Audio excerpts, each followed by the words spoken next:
ហេតុអ្វីបានជាអតិថិជនគួរទិញអង្ករការរំដួលពីខាងក្រុមហ៊ុនអង្ករដីខ្មែរយើងខ្ញុំ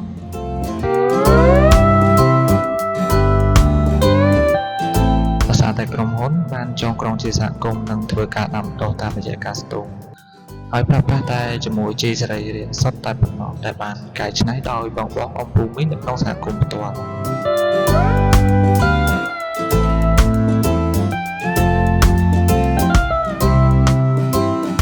ដែលធ្វើឲ្យអង្ករការរំដួលមានរសជាតិឈ្ងុយឆ្ងាញ់ជាងគេវាក់ដាច់អង្ករណាៗទាំងអស់ហើយជាទូទៅយើងដាំដុះដោយគិតគូរទៅលើបរិមាណនិងគុណភាពដោយធ្វើការប្រមូលផលតែម្ដងប៉ុណ្ណោះនៅក្នុងមួយឆ្នាំ